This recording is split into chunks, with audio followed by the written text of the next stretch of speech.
안녕하세요. CD에듀 귀화 면접심사 사회통합 프로그램 구술시험 문제풀이 시간이 돌아왔습니다. 오늘은 귀화 면접심사 문제를 풀어보도록 하겠습니다. 제4회 문제입니다. 1번 10월 9일은 무슨 날인가요? 10월 9일은 한글날입니다. 그쵸? 그래서 한글날입니다. 대답하시면 되겠고요.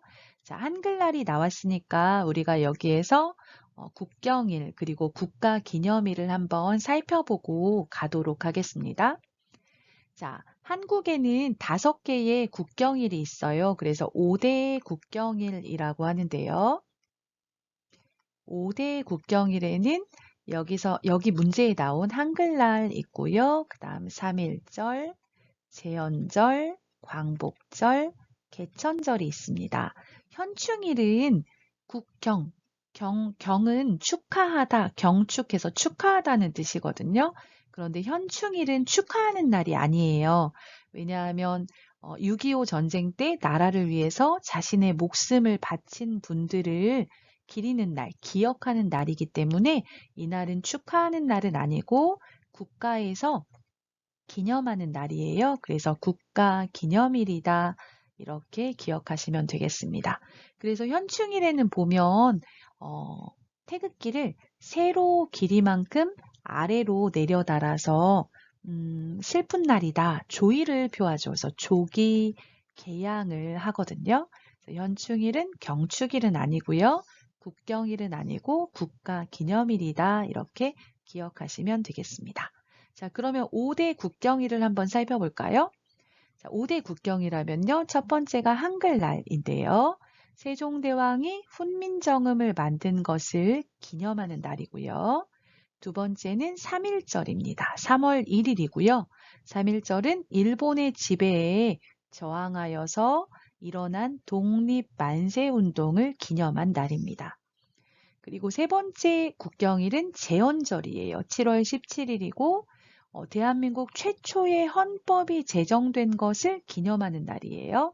1948년 7월 17일에 처음으로 헌법을 제정을 했었죠. 자, 그리고 네 번째 국경일은 광복절인데요. 8월 15일이고 일본의 지배에서 벗어나서 독립한 것을 기념하는 날입니다. 마지막 5번째 국경일은 개천절이에요. 한국 최초의 국가, 고조선이 만들어진 것을 기념하는 날입니다. 2번 3.1절에 대해 설명해 보세요. 자, 3.1절은 일본의 지배에 저항하여 1919년 3월 1일에 국민들이 일으킨 독립만세 운동을 기념하는 날입니다. 자, 3월 1일에 일어난 독립만세 운동을 3.1 운동이라고 해요. 그래서 3.1절 관련해서 3.1 운동을 기억하셔야 되고 3.1 운동하면 유관순 열사를 기억하시면 좋겠습니다. 유관순 열사는 그 이화학당의 학생이었는데요. 이제 일본에서 학교들 문을 다 닫게 만들어요. 그래서 유관순 열사가 고향인 천안에 내려가서 천안에서 만세 운동을 주도합니다. 천안 아우네 장터에서 만세 운동을 주도하다가 일본 경찰에 붙잡혀서 재판을 받고 서대문 형무소에 수감이 되었다가 영양실조와 그리고 또 고문으로 결국 어린 나이에 죽게 되거든요. 그래서 3.1절 하면 1919년 3월 1일 독립만세 운동 기억하시고 또 거기에 덧붙여서 유관순 열사와 천안에서 3.1 운동을 일으켰다. 독립만세 운동을 주도했다. 이 부분까지 기억하시면 좋겠습니다. 자, 3번 이순신 장군과 권율 장군은 어떤 전쟁에서 승리했나요? 자, 이순신 장군과 권율 장군은 모두 임진왜란 때 활약한 장군입니다. 임진왜란 하면 여러분 조선시대에 있었던 큰 전쟁 중에 하나인데요. 일본, 그 당시에는 외라고 했죠. 외와 조선 사이에 있었던 전쟁이고요. 1592년에 일어났던 전쟁입니다. 자, 이순신 장군은 한산도 앞바다에서 일본군의 배를 침몰시켰습니다. 이 전쟁을 한산도 대첩이라고 합니다. 그리고 권율 장군은 행주산성에서 일본군에게 승리했는데 이 전쟁은 행주대첩이라고 합니다. 이 행주대첩에서는 부녀자들이 여자들이 행주치마에 돌을 담아 날라서 적에게 큰 피해를 입혔다고 합니다. 그리고 한산도 대첩, 행주 대첩이 있고요. 임진왜란 때 3대 대첩으로 진주 대첩이 있습니다.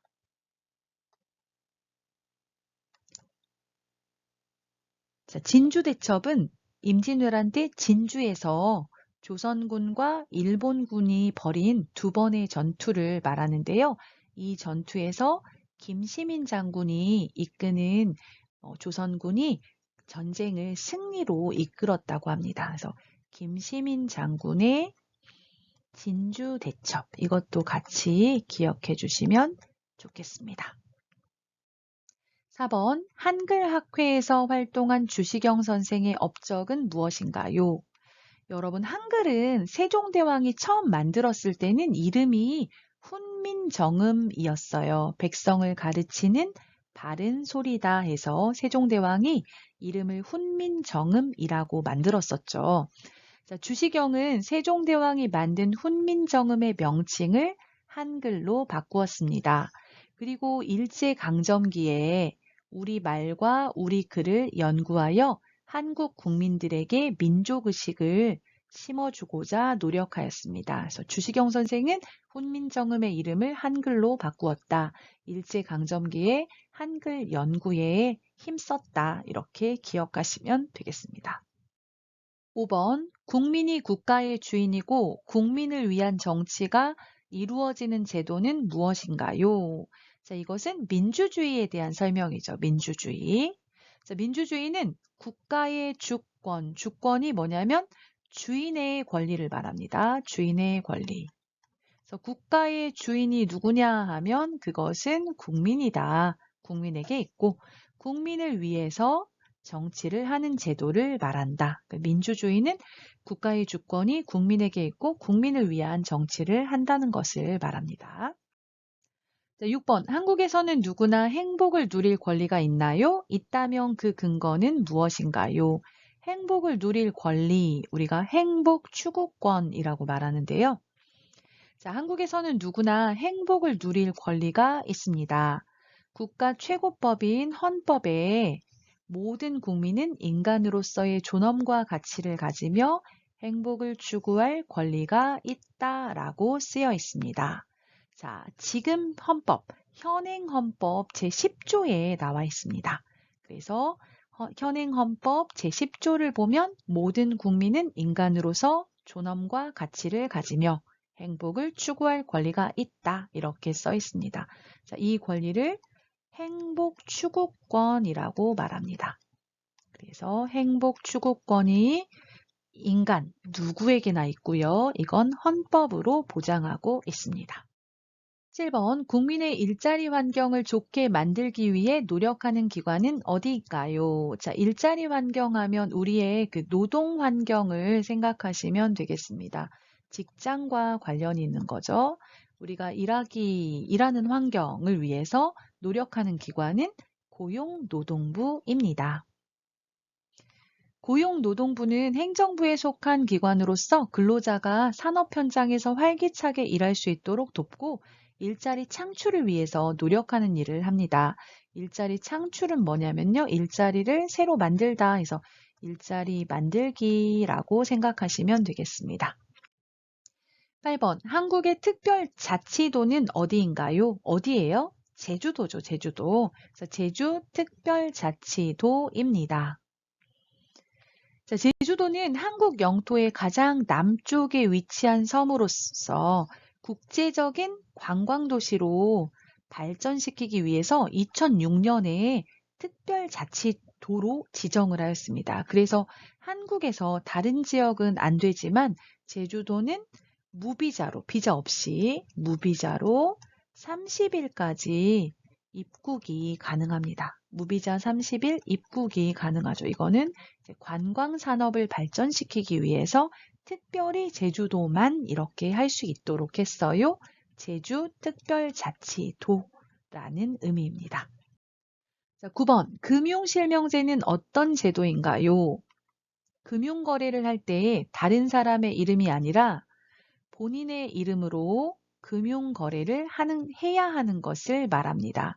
자, 금융거래하면 은행에서 계좌를 만들거나 그런 걸 얘기하는 거죠. 은행에서 뭐 계좌 만들 때, 이럴 때 통장을 만들어요.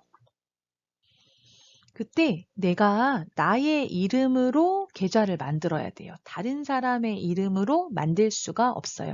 실명, 실제 나의 이름으로 한다는 거죠. 그래서 금융거래를 할 때 본인의 이름으로 금융거래를 해야 한다. 이걸 금융실명제라고 합니다.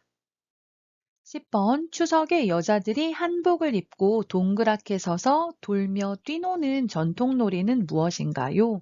강강술래라고 합니다. 강강술래. 자, 강강술래는 밝은 보름달이 뜬 밤에 많은 여자들이 모여서 손을 잡고 동그랗게 원을 만들어 돌면서 춤을 추는 것을 말합니다. 이 강강술래는 유네스코 인류무형문화유산으로 지정이 되었습니다. 밤에 여자들이 한복을 입고 동그랗게 서서 돌면서 강강술래 노래를 불러요. 그런 전통놀이를 강강술래라고 합니다. 11번 비빔밥을 만드는 방법을 설명해 보세요. 비빔밥은 밥 위에 고기와 여러 가지 나물을 올리고 고추장과 참기름을 넣고 비벼서 먹는 음식입니다. 해서 비빔밥을 만드는 방법을 설명하면 되겠습니다. 어떤 채소가 들어가는지, 어떻게 하는지 그런 것들도 자세하게 설명하면 더 좋겠죠. 시금치를 물에 데쳐서 양념을 해서 무치고, 당근이나 양파 이런 것들은 기름에 볶아서 채 썰어서 기름에 볶아서 준비한다. 그런 내용들을 같이 설명해도 좋고요.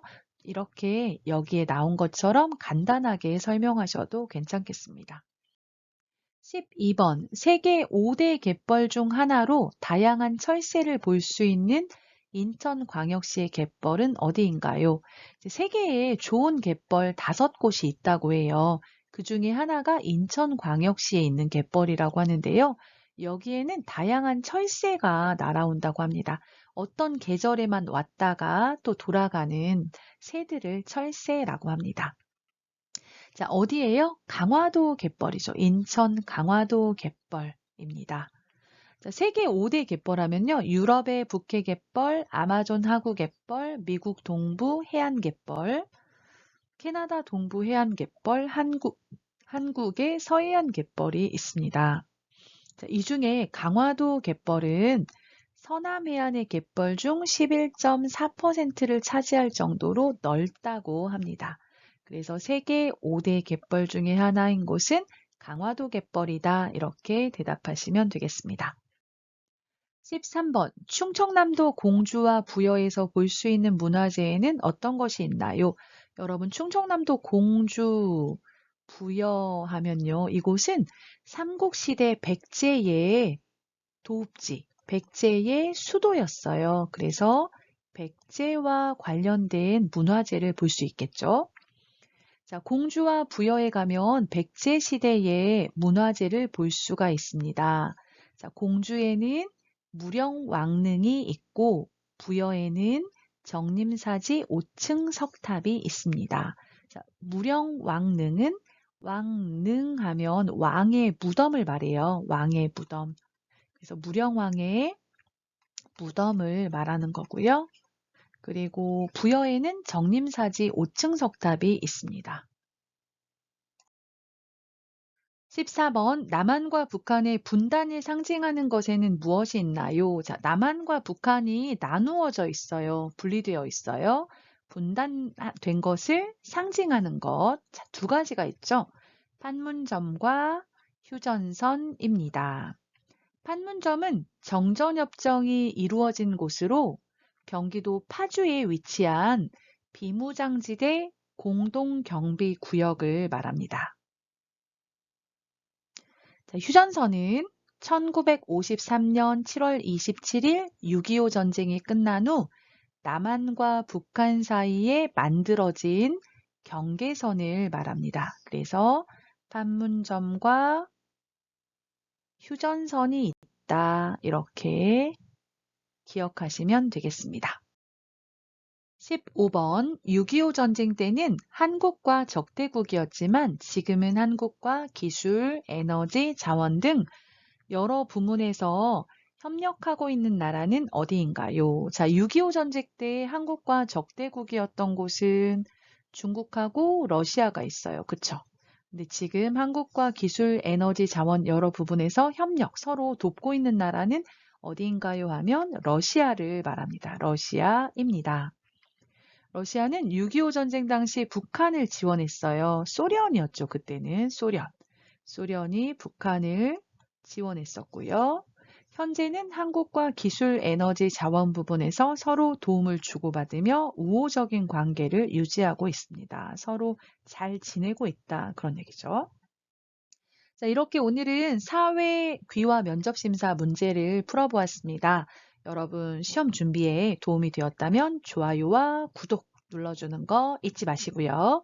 저는 또 다음에 다른 문제를 준비해서 여러분을 찾아뵙도록 하겠습니다. 끝까지 들어주셔서 여러분 감사합니다.